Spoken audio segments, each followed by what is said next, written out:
there's contact. The aircraft goes into a rapid descent.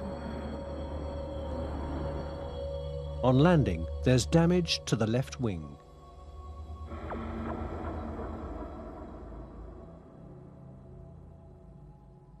From 1977 on, an official Ministry of Defense study collects hundreds of reports. They hope to gain alien technology for military use. The covert research continues.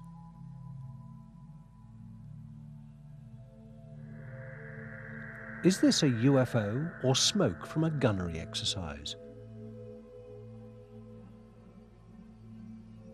Mass observation of UFOs is nothing new in the East. Is this UFO a balloon?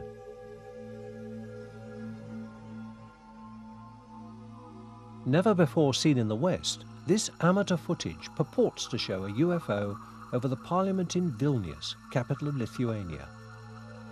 It hovers noiselessly, appearing to land. It moves unlike a normal helicopter or plane. At dawn the next morning, local militia video this nearby.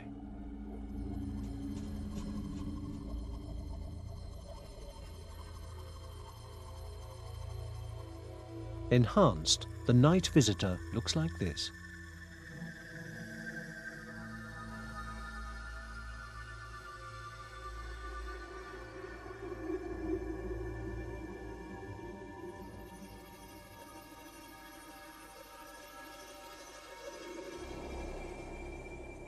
Hundreds of people see a giant UFO over the city of Petrozavodsk in northwest Russia in 1977. Hasty studies establish that it's an optical phenomenon, the burning booster rocket from the secret launch of a man-made satellite. At the Soviet Academy of Sciences, such phenomena are considered worthy of serious inquiry. In addition to the country's military study, the governing body for academic research coordinates the country-wide collection of information for scientific analysis. The building houses the Central Committee for the Study of UFOs, which gathers data from 10 other scientific academies. We carry out research in two ways.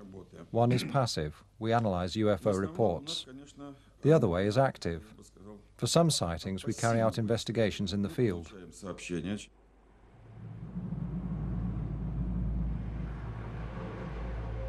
12 years of research are carried out at this site.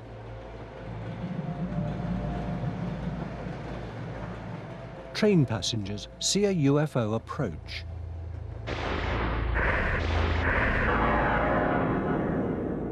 They say a metallic craft landed here. Biologist Professor Simyakov believes there are permanent changes to the scene. This is the landing place where we carried out some interesting tests. We did experiments in both physics and biology.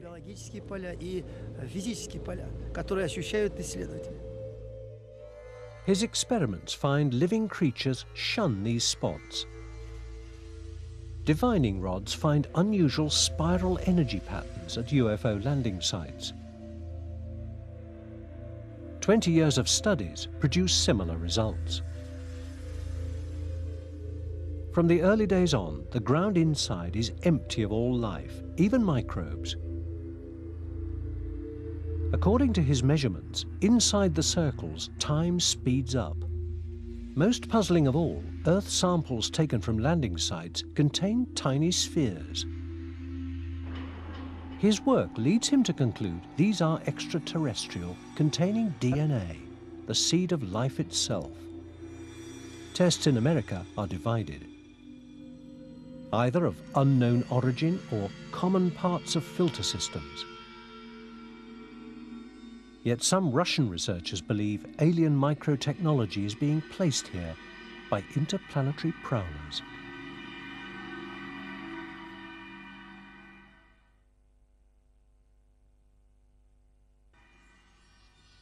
Kenneth Arnold's sighting over Washington State is a close encounter of the first kind.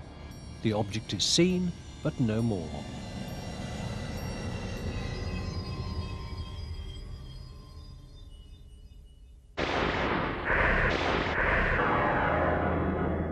Where traces are left, these are the second kind. Now come close encounters of the third kind, where people observe aliens throughout the world.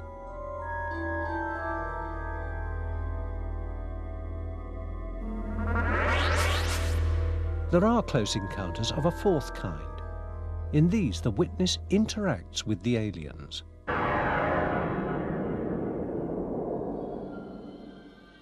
Todmorden, England. In November 1980, an experienced police officer, Alan Godfrey, is on night patrol. I was on a 10-6 night duty, so I decided that I would go up to this local council estate.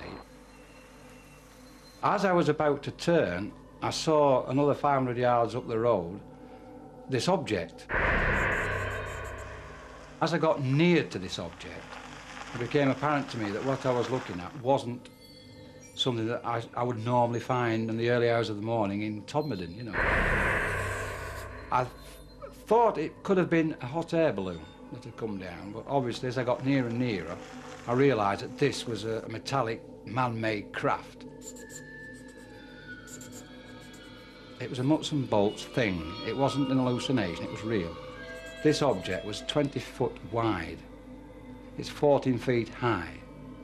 It's diamond shaped. The bottom half of it was rotating. The top half was stationary. It had a bank of dark windows, or could have been panelling.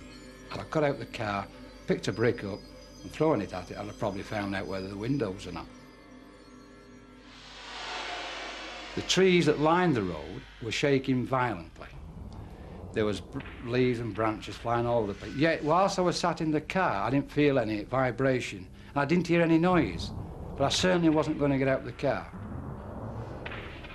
I picked my clipboard up, put it on my knee, and proceeded to draw it. Now, as I'm drawing the object,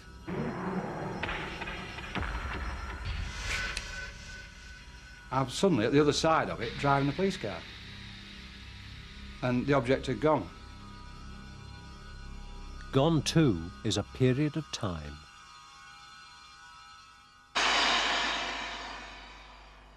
After hypnotic regression, the officer can remember more. There's a total blackness. Then there's a feeling of floating, as though either me on my own or the vehicle, whatever, is floating. Then I wake up in a room. Now, in this room, there is a very tall humanoid, for want of a better word. He's about 6 foot to 6'6", very tall, thin, with a beard. He had a skull cap on and he had this white gown on. What happens then is, I'm asked to get on this bed. Now, the questions asked to me then is, how did he, he wants to get over? Because I said, well, his mouth's not moving, he's not talking, it's just, he wants me to get on the bed. Obviously, whatever it was having some sort of influence over my thoughts. Yet, I did feel at ease with him. I felt comfortable with him. I got the impression that I'd met him before. I wasn't in fear of him or anything like that. I didn't feel in any danger. So I'm on the bed, and then these horrible little things come.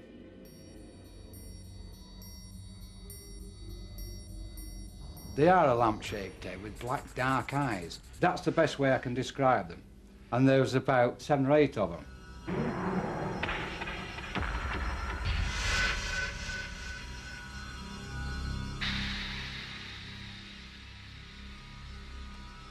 Officers nearby spot a light in the sky.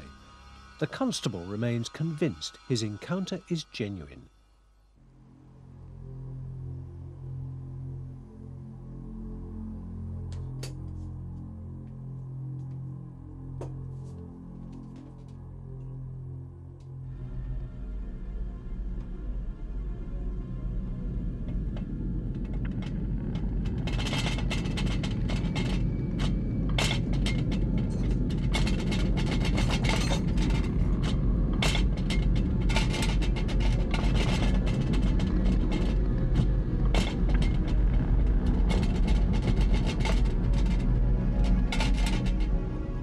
Natural or unnatural explanation. Does a UFO land and search the area? Or is it an unlikely coincidence? Fireball meteor and simultaneous earthquake.